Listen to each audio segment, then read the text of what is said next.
자, 여러분들 반갑습니다. 역사 한 수업입니다. 다시 한 번 더 진도를 나가보도록 하겠습니다. 자, 오늘 학습지는요 37쪽을 펼쳐주시기 바라겠습니다. 학습지는 37쪽, 교과서는 60쪽부터 61쪽에 해당하는 부분을 나가도록 하겠습니다. 교과서는 60에서 61쪽에 해당하는 부분을 나가보도록 하겠습니다. 자, 모두 준비가 되었다면 앞에를 확인해 보도록 하겠습니다. 오늘 배울 내용은 여기 보이는 4대 교린 정책이란 겁니다. 즉 조선시대의 대외관계에 대해서 확인해 보도록 하겠습니다. 그에 앞서서 저번에 배운 내용을 한번 확인해 보도록 할게요. 자, 첫 번째, 1차 왕자의 난으로 권력을 장악하고 2차 왕자의 난을 즉위한 왕은 누구였는가? 왕자의 난을 일으켰대요. 누가? 바로 이방원이죠. 네, 왕을 물었기 때문에 여러분들 이방원은 왕 이름이 아니에요. 왕 이름은 태종입니다. 태종 쓸 수가 있겠죠. 왕자의 난을 왜 일으켰다? 이걸 왜 일으켰는가? 바로 재상 중심의 통치의 불만, 거기에 세자 책봉에 대한 불만 등이 쌓여가지고 왕자의 난을 일으켰다라는 거죠. 그러면 그 일으킨 사람이 누구다? 태종이었다라는 거예요. 2번, 전국을 팔도로 정비한 왕조에서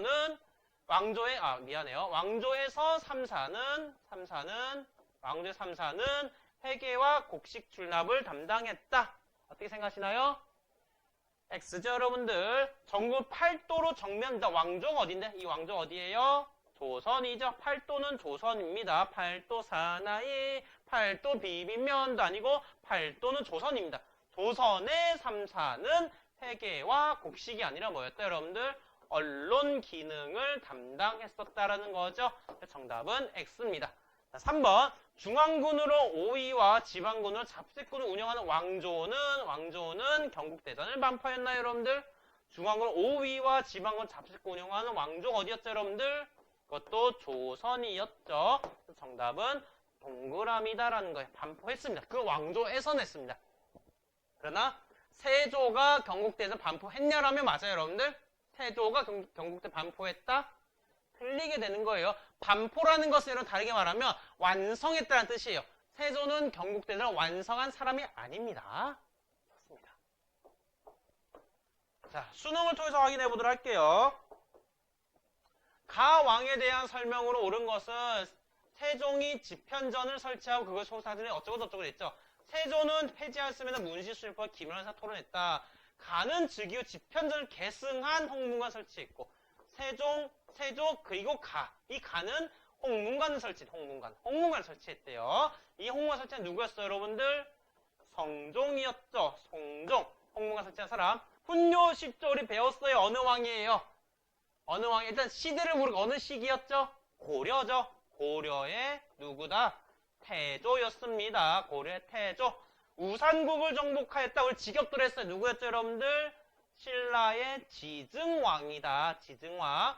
경국대전을 반포하였더니 반포 여러분들 다르게 말하면 이거는 완성했다는 뜻이에요. 그래서 정답은 3번이 됩니다. 4번 매소성 전투에서 승리하였다. 누구였죠, 여러분들? 문무왕이었어. 신라의 문무왕. 즉 나당 전쟁 시기를 말합니다. 나당 전쟁 시기.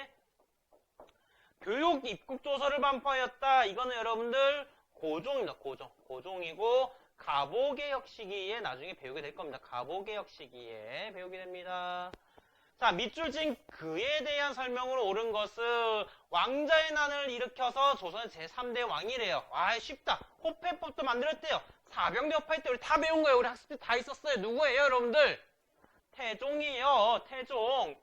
이게 3점이래요. 와, 어린이날 제정했다. 이방원이 아니라 방정환입니다. 방정환. 금관가를 병합하여 직업들에서 금관가에 병합한 사람 누구예요, 여러분들? 금관가야 신라의 진흥왕이죠, 여러분들. 진흥왕이 진흥왕 기억 못해 흥 삐질 거죠. 삐지게 만들지 마세요. 진흥왕입니다.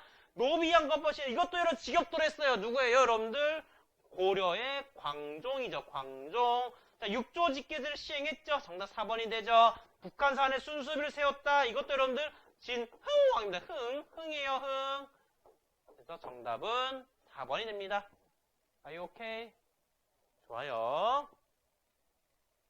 미안해요, 여러분들. 제가 흥 삐질게요. 금강가에는 거풍왕이죠. 이틀은 저도 헷갈려요. 저도 헷갈리는 거예요. 그러니까 헷갈리지 않도록 정확하게 공부하세요, 여러분들. 금강가에는 버풍왕이고 진흥왕은 어디였죠? 대가야죠. 진흥왕은 대가야입니다. 대가야. 진흥왕은 대가야입니다, 여러분들. 잘 구분하셔야 됩니다.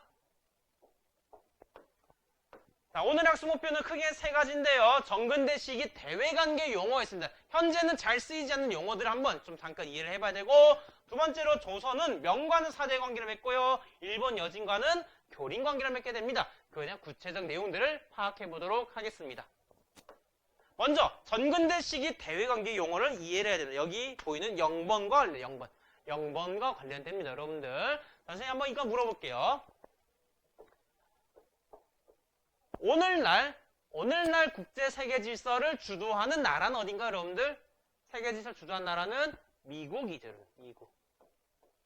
미국이 이 세계 질서를 주도하고 있습니다. 이 주도하는 미국에 만약에 싸우자 하면 우리는 어떻게 될까요, 여러분들? 싸우자 하면 우리나라 사라질 수가 있겠죠. 그런 나라가 있죠, 지금. 어느 나라예요? 바로 위에. 윗동네죠, 여러분들. 윗동네 사람들은요, 싸우자. 미국 미제놈들 하면서 싸우고 있어요. 그러다 보니 세계에서 왕따 당하고 있어요. 유엔에서 인정을 못 받고 있어요. 유엔에서 맨날 경제 제재를 당하고 있습니다. 이처럼 강대국의 세계 질서를 인정하지 못하고 참여하지 못하면 이렇게 국가의 위협이 될 수 있어요. 오늘날도 그렇습니다. 그렇다면 우리는 어떻게 유지하고 있다, 이거를? 우리 한국은 미국하고 어떤 관계를 맺고 있는가? 동맹 관계라고 맺고 있죠. 동맹은 경제적 동맹도 있어요. 경제 동맹은 FTA라고 부르죠. 한미 자유무역협정. Free Trade Association 맞나? 아무튼 자유무역협정이라고 맺고 있고, 정치적으로는 한미 상호 방위 조약이라고 맺고 있어요. 한미 상호 방위 조약을 맺어서 미군이 우리나라 땅에 주둔할 수 있는 근거를 마련하고 있을 뿐만 아니라 한미 동맹의 핵심이 되는 근간이 되는 조약이에요. 즉 정리하면요, 현재는요 조약이라는 방식으로 미국이라는 세계 질서에 참여하고 있습니다. 트리티라는 방식으로 맺고 있는 거예요. 이렇게 조약으로 미국 질서에 참여하고 나라들은 한국뿐만 아니라 일본도 있고요, 유럽도 있고요, 또 뭐가 있을까요? 뭐 아프리카 일부 국가들도 있겠죠. 여러분들 아프리카 등등 미국과 조약을 맺어서 우리는 이 미국 중심의 세계 질서에 참여하고 있어요. 자, 이런 관점에서 과거로 돌아와 보겠습니다. 과거 어느 시대? 조선시대로 갈게요. 조선시대에 세계 질서를 주도하던 나라가 있었습니다. 어디였을까? 바로 조선 옆에 어느 나라? 명나라입니다. 명나라. 명이 당시 세계 질서를 주도하고 있었습니다, 여러분들. 또 여러분들 제가 세계 질서를 하죠. 조선시대의 세계는요, 현재 이 커다란 지구, 즉 아메리카 땅, 유럽 땅까지 다 포함한 세계를 의미하지 않습니다. 왜냐? 당시 조선 사람들은요, 유럽과 아메리카에 대한 인식이 없었어요. 유럽과 아메리카에 대한 이해가 없었어요. 그래서 그 당시 세계라 하면 주로 어디 지역이었을까요? 바로 동아시아 지역입니다. 동아시아 지역. 그래서 이때 세계 질서를 주도한다는 것은 명나라가 동아시아 지역에 대한 질서를 주도하고 있다는 의미입니다. 자, 아무튼 간에 세계 질서를 주도하고 있어요. 명나라가. 여기에 조선이 있습니다. 이 세계 질서를 주도하는 명나라에 조선이 싸우자 하면 조선도 어떻게 했을까요? 목이 날아갑니다, 여러분들. 조선도 만들어진 지 얼마 안 된 나라인데 명과 싸웠다가 얼마 되지도 않고 1년 만에 나라가 멸망해버릴 수 있던 거예요. 그래서 어떻게 하는가? 명나라 중심의 세계 질서에 참여하게 됩니다. 어떻게 참여하게 되는가? 바로 사대라는 방식으로 참여하게 됩니다. 사대는 뭐냐? 큰 형님을 모시는 거예요. 어떻게 모시냐? 조공을 바치는 거예요. 조공을 바치는 거고요. 네, 그러면 명이 조공을 받으면요, 뭘 해주는가? 그에 대한 인정을 했다. 그걸 책봉을 해요. 책봉. 전근대 시기에는요, 즉 조선, 고려, 신라, 고구려, 백제 등 과거의 나라들은요. 조약이라는 형태로 맺은 게 아니라 사대라는 방식으로 맺었고요. 그 사대는 구체적으로 조공과 책봉이라는 형태로 나타나게 된 거예요. 이 조공과 책봉은 우리나라만 한 게 아니라 주변 국가인 일본도 했고요. 여진족도 했고요. 그다음에 류큐라는 나라도 있어요. 류큐. 오늘날 오키나와, 오키바리, 오키나와입니다. 오키나와 등 조공과 책봉 등의 관계를 유지하고 있었습니다. 이게 4대입니다. 이게 4대. 자, 그러면 조공은 또 무엇이냐? 또 조공은 또 뭐냐? 조공은 또 뭐냐? 여러분들, 아이돌의 조공을 바치다 들어봤나요? 그렇죠. 그 아이돌들한테 뭔가 갖다 주는 거예요. 먹을 걸 주든 좋은 물건을 주는 거예요. 그 받는 대상은 어떤 대상이에요? 굉장히 뛰어난 존재죠. 아이들, 이상이에요, 이상. 그거 받은 만큼 아이돌들은 어떻게 해줘요? 서비스를 더 해주죠. 하이파이브를 더 해준다거나 좀 더 미소를 지어준다거나 더 서비스를 해주죠. 그것처럼요. 당시 명나라도 조공을 바친 만큼, 조공을 받은 만큼 뭔가 더 돌려줍니다. 조공으로 100만 원을 받았으면요. 그거에 상응하는 것보다 더 높이 4배, 5배를 돌려줍니다. 400만 원, 500만 원어치를 돌려줍니다. 정치적으로는요. 정치를 어떻게 하는가? 각 나라의 통치를 인정해줍니다. 그 나라의 통치를 인정해줍니다. 바로 책봉해줍니다. 왕으로 인정해줍니다. 우리 국가라고 유엔이 인정해주는 것처럼요. 당시 명나라가 너희는 국가야, 정상국가라고 인정해주는 행위가 책봉입니다. 이게 바로 4대 관계입니다. 자, 그러면 교리는 요건 아까 봤었어요. 교리는 무엇이냐? 이렇게 조공과 책봉 등 4대를 하는 국가 간의 4대를 하는 국가 간의 외교를 우리는 교리나 교리. 그래서 조선시대는요, 4대와 교린이 외교의 가장 기본적인 틀이 됩니다. 가장 기본적인 틀이 됩니다. 자, 그러면 이제 학습지를 보도록 할게요.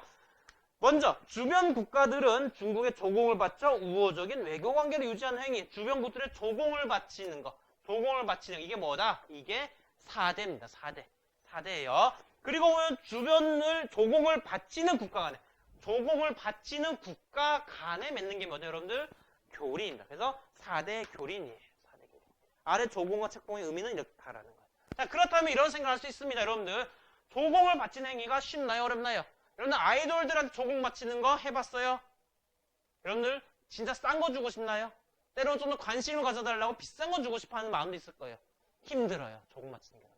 이렇게 힘든데도 우리 주변 국들은 도대체 왜 조공을 바쳐가며 4대 관계를 유지하려 했고, 반면에 명나라는, 중국은요, 이 조공을 받는 만큼 더 돌려줘야 돼요. 그 부담감이 있음에도 불구하고 왜 조공을 받았을까요? 왜?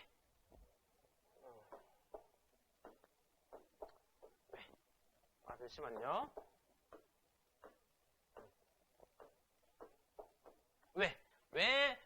why? 왜 조공을 받았을까요? 중국의 입장에서는 왜 했을고, 주변국 입장에서는 왜 했을까요, 여러분? 주변국 입장에서. 왜 했을까요? 자, 여러분들 수업 때 다양한 의견들이 나왔는데요. 정리하면 이렇게 정리할 수 있습니다. 중국 같은 경우에는요, 무엇보다도 안정을 도모하고요. 그리고 권위를 지배자로서, 이 세계 지배자로서, 다르게 말하면 동아시아지요. 세계 지배자로서 권위를 보여주기 위함이다라는 거예요. 변경 안정을 도모한다는 무슨 말이냐면요, 여러분들. 중국의 역사는 이민족 침략의 역사, 여러분들. 선비족, 몽골족, 그 다음에 흉노족 등 맨날 이민족들이 침략해오면서 국가가 분열되어 왔어요. 그렇기 때문에 중국은 항상 주변 국가들에 대해 우호적인 관계를 유지해야 돼요. 주변 국경을 안정시켜야 돼요. 그래서 한 게 뭐냐? 조공을 받으면 책봉을 통해서 인정해주는 형태를 보여주는 겁니다. 그리고 세계 지배의 권위를 보여줘요. 권위. 즉, 큰 형님, 이 세계를 지배하는 아주 큰 형님으로서 자기의 자존심을 보여줘야 돼요. 그래서 받은 만큼 그 이상으로 돌려주는 거예요. 그래서 4대 관계를 유지하고자 했다라는 거고. 반면에 주변국 마찬가지로 뭐 어떤 거냐면 통치의 정당성을 확보하고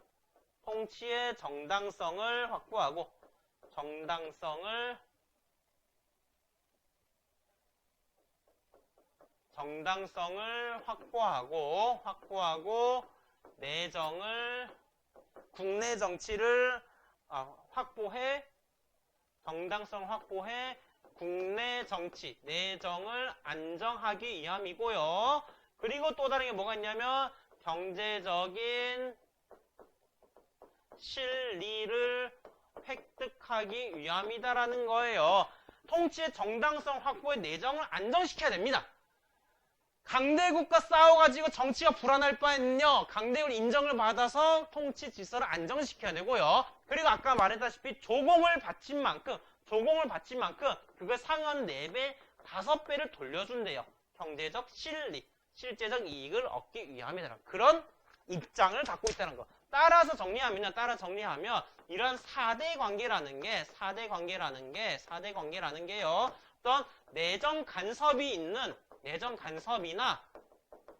또는 종속되는 게 아니라 각 국가 간의 이해관계가 맞기 때문에 나타난 형태라는 거. 이해관계가 맞기 때문에. 그래서 형식적인 보여주기. 형식적인 외교의 틀에 불과했다라고 말했어요. 외교의 틀에 불과했다라는 거예요. 4대 관계라고 해서 여러분들 막 굴종적이고 복종적인 그런 부정적인 게 아니라 서로의 이해관계가 맞기 때문에 나타난 형식적인 외교에 불과했다는 겁니다. 이게 4대 관계의 의미입니다. 자, 이러한 개념을 바탕으로 해서 한번 확인해 보도록 하겠습니다. 명관은 기본적으로 4대 외교였습니다. 그러나 건국 초기에는 정보를 추진함으로써 갈등이 나타났어요. 4대 외교는 아니었어요. 그때가 언제인가? 바로 요동정보를 추진할 때, 요동정 언제였냐면 태조시기고요. 이 요동정 추진했던 사람 누구냐? 정도전입니다. 정도전이에요. 정도전 요동정보를 추진하기 때문에 명과 갈등이 생겼지만 왕자의 난이 일어나게 되면서 정도전이 어떻게 됐을까요, 여러분들? 죽었다. 그러면서 누가 즉위했다? 태종이 즉위했다는 거. 태종이 즉위하면서 4대 외교, 신성관계를 유지하게 됩니다. 그 내용은 무엇인가? 아까 본 거예요. 조공을 바치고 채공을 받고 답례품을 받는다. 답례품은 4배에서 5배만 받는다 했죠? 우리는 그걸 다르게 말하면 회사품이라고도 말합니다. 회사품이라고 말해요. 자, 그렇다면 중요한 건 이겁니다. 목적, why예요. why. 왜 했냐? 그래서 태종은 왜 했냐? 정치적, 경제적, 아까 다 말했어요. 다시 다르게 표현한 정치적으로는요, 왕권을 안정하고 왕권 안정과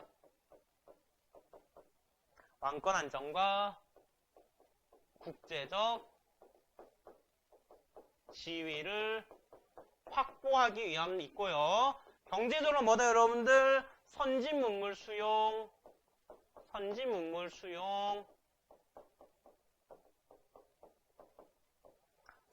수용하여 경제적, 문화적 실리를 확보하기 위함이다라는 거. 이렇게 정리할 수 있어요, 여러분들. 즉, 명나라의 통치 질서에 참여하지 못하면 왕권은 불안정해집니다. 왜냐? 명나라가 공격하러 오니까요, 불안정해집니다. 그래서 안정을 이루고 국제적 지위를 얻기 위함이란 거예요. 국가로서의 지위를 얻기 위함인 거예요. 우리 윗동네가 국가로서의 지위를 확보하지 못하니까 맨날 흔들리고 위험되는 거잖아요, 여러분들. 그런 겁니다. 경제적도 마찬가지예요. 현재 이 시대의 가장 선진 문물이 어디 있는 나라 어디예요? 미국이에요. 이 조선시대 가장 선진 문물 어디 있었나요? 중국이 있었습니다. 수용하고 그 다음에 경제적인 실리, 실제적 이익을 얻기 위해서 4대 관계라는 형태를 유지하게 되었다는 겁니다. 이해가 되셨습니까? 네. 자, 명관을 이렇게 맺었다면요, 주변 국가는 교린 외교로 맺게 돼요. 교린 외교. 교린이 뭐였다, 여러분들? 교린이 4대 관계를 맺는 맺는 국가 간의, 그들 국가 간의 관계를 교린 외교로 합니다. 그렇다면 조선 주변 국가들 뭐가 있었는가? 일본과 여진이 있었습니다. 이 교린 외교는 크게 두 측면으로 나타낸다. 하나는 뭐냐? 바로 강경하게 떼치 때리는 떼치 이놈의 새끼들 하면 때리는 강경책과 또 한편으로 우쭈쭈 회유한다는 거예요. 회유. 좀 깨끗하게 적을게요. 교린은요 크게 강경 떼치 때리는 것과 한편으로 회유한다. 우쭈쭈해다. 회유해줍니다. 회유한 형태가 나타나게 됩니다. 먼저 조선은 강경하게 때립니다. 이 압록강 일대와 그리고 여기 두만강 일대를 공격합니다. 압록강 일대를 공격했던 사람은 누구냐? 최윤덕이라는 사람. 최윤덕이라는 장군을 보내서 여기에 사군을 개척하고요. 그다음 여기에는 김종서라는 사람을 보내서 육진을 개척해요. 육진. 사군 육진 개척. 이때가 중요한 언제냐? 이때가 시기가 세종이다.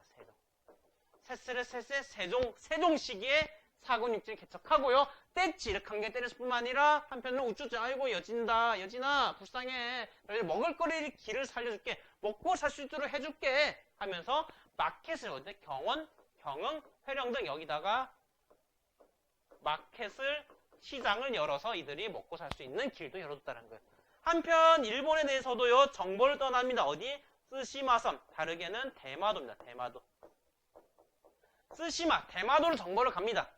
이때 간 사람이 이종무란 사람이고요. 시기적으로는 세종입니다. 세종. 이종무의 대마도 정벌로 인해서 쓰시마 섬이 토벌이 됩니다. 더 이상 외국, 도적들을 보내지 않겠다라고 약속을 받아냅니다. 그러면서 그래, 약속을 했냐? 그러면 우리도 약속하겠다.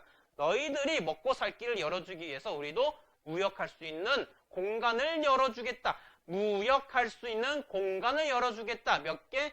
3개를 엽니다. 어디? 연포, 구산포, 제포. 우리는 이거를 뭐라 부른다? 삼포라 부릅니다. 삼포를 개항하고요. 이 삼포에다가 외국인들, 일본인들이 살 수 있는 공간을 만들고 우리는 그거를 외관이라고 해요. 외관. 자, 학습지 보면 삼포에 외관을 설치해서 삼포에 외관을 설치해서 교역을 허용하게 된다. 이 조약을 뭐냐? 이 조약을 우리는 개해약조라고 합니다. 개해약조. 이것도 언제냐? 이것도 세종입니다. 세종 시기에 개해약조를 열어서 맺어서 삼포에다가 외관을 설치해 무역을 허용해줬습니다.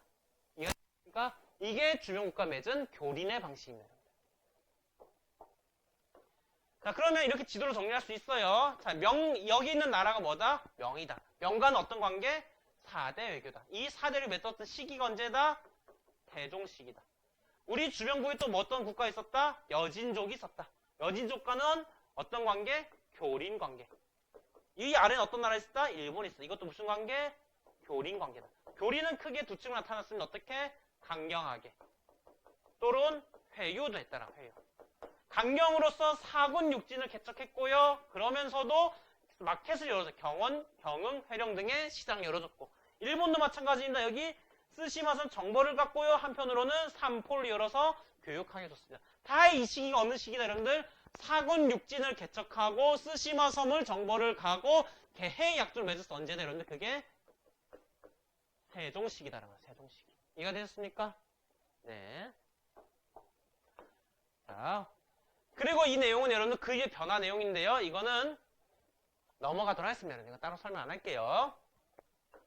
이렇게 해서 조선의 4대 관계에 대해서 외교왕에서 모든 내용을 했는데 이거를 역시나 한 판으로 정리해 보도록 하겠습니다. 한 판 정리.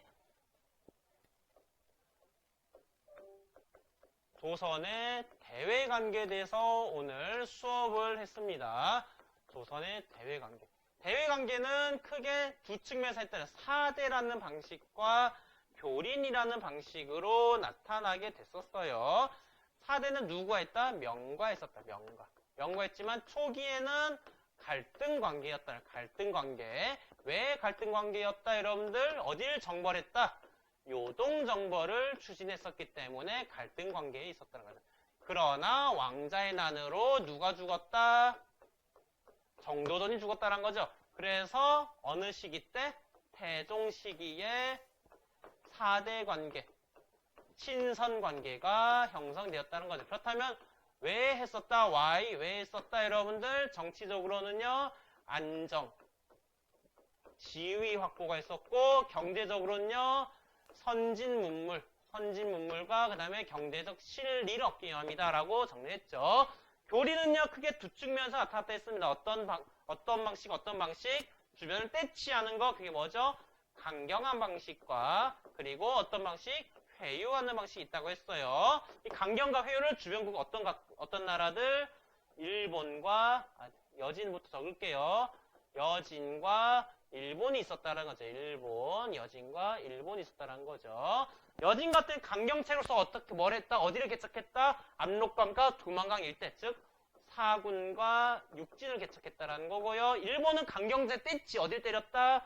쓰시마 섬을 정벌했다라는 거, 대만을 정벌했죠. 한편 회유도 했습니다. 시장을 열었다는 거죠. 어디다가 회령이나 경성이나 경원 등지에다가 시장을 열었다는 거. 즉 여기가 어디냐면 두만강 일대다. 두만강 일대에다 만들었다는 거고. 그 다음에 일본도 마찬가지로 시장을 열어줬습니다. 시장 어디다가 삼포에다가 외관을 설치해서 만들었다는 거죠. 우리는 이걸 무슨 약조로 한다? 이거를 개해약조다라고 했죠. 이런 개해약조, 쓰시마섬 정벌, 사군 육지 등 이게 모두 다 어느 왕 때 시기다 여러분들? 세종시기다라는 거예요. 오늘 내용 이게 전부입니다. 많지 않죠 여러분들? 좋아요. 자, 그리고 이제 39쪽에 있는 문제를 한번 풀어봐야 될 건데 이거는 추후에 다시 올리도록 하겠습니다. 감사합니다.